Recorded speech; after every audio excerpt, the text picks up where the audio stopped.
Dr. Christy Ennis.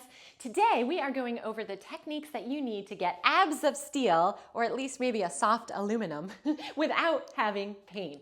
We're going to go over proper form, and we're even going to go over some alternative ab exercises just to keep your body feeling good and strong.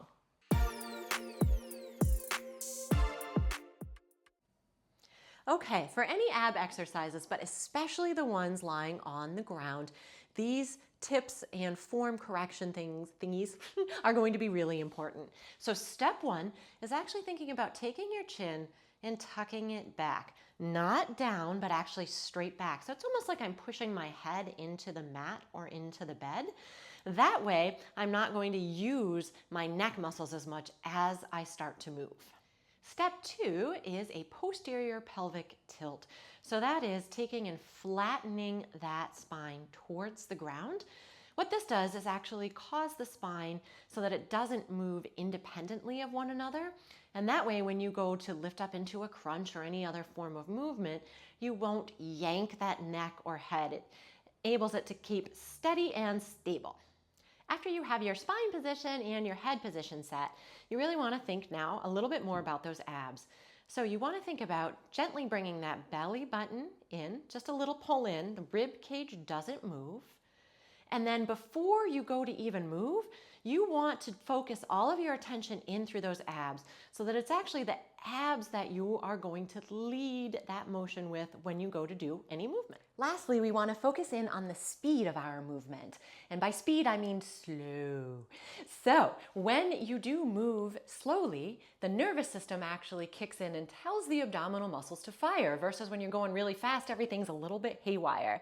So a nice, slow, controlled movement. Okay, we covered the form, and that applies for anything where you are going to be moving your head, whether you're lying or whether you're standing.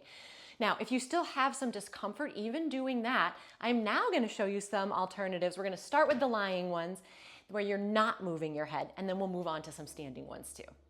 All right, we're starting with a march. Don't forget the form stuff that we just talked about as far as engaging, right, this whole area. That's always step one.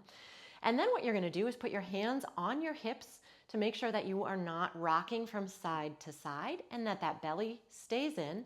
And then we're going to add just a little bit of a knee raise on one side and then switching to that other side.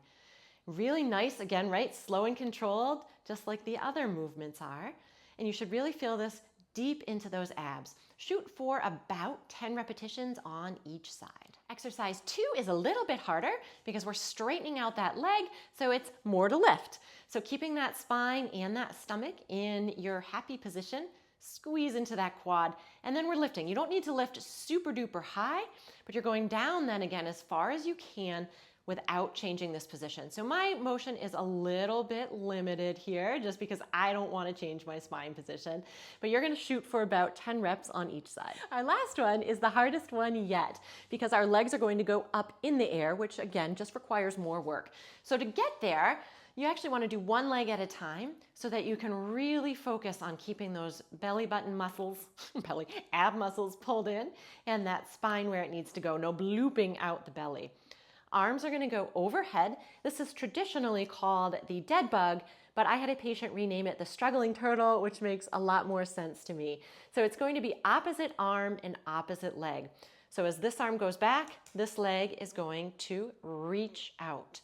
Now, for this one, you're going to go as low as you can with both that arm and that leg, keeping those really good form things in mind. In other words, I'm not arching through the spine, I'm not pushing my belly out, I'm not using my neck. So for me, that's about here. You may be able to go lower. That might be too much even. And if that's the case, you just stay nice and high, right? Where you're just kind of straightening out that leg. The same thing applies to the arm. You only want the arm to go over as far as you can without arching in through that rib cage as well. So shoot for about 20 here too. All right, if the lying down exercise thing is not your thing, there are some standing options that I love doing with a band. So you do want to have something sturdy to loop that band around. It does not have to have handles. It can just be a good old-fashioned band, but something sturdy is helpful. So standing, facing that anchor point, the band is going to be in both hands. Slight bend in those knees, right? This is another form thing here. You can tuck that tailbone if it feels good for you. Always think still about pulling that belly button in, a little bit of that chin tuck again. And then we're gonna pull those arms straight down to our waist. It's okay if they go beyond your waist, but a couple things here. You wanna make sure that you don't hike your shoulders to get there, so don't make it too resistant of a band, and that you're breathing. I forgot to mention that before too. Hopefully you guys know that breathing's important. But here, as we're pulling through, our abs now have to engage to help move our arms. So you can start by doing just a regular pull. If that feels good, you can even add little pulses on. So if you're gonna do a pulse, 30 seconds to a minute until you start to feel a little bit tired. And if you're gonna do that straight pull and come back, about 10 to 15 reps. For our next one, you either need to use a less resistive band and grab both handles, or you can just loop one handle through so that you've got one end to hang on to. So for this, again, of course, same stance. You're gonna pull to the middle of your chest so that you've got some resistance to start. From here, you're gonna press straight out. So that band is gonna wanna pull you back in, and you're using that whole side of the body not to let it do that. So you do wanna make sure that you do both sides for this one, again, about 10 or 15 reps. Our last exercise, same kind of idea in that you can hold on to both ends of the band, or if you have a more resistive band, loop it through. But we're actually gonna do a little rotation / chop / pivot, whatever you wanna call it. So I'm gonna facing this way, and then I am gonna take this leg that is closest to the band, and as I turn, it's gonna pivot a little bit. So I'm using really almost all my abs now to really get me in this direction. If you have the capability to move that band up a little higher, go ahead and do so that you're actually pulling kind of down and across. Clearly, I don't have that option. And do make sure that you do both sides just like that second exercise too.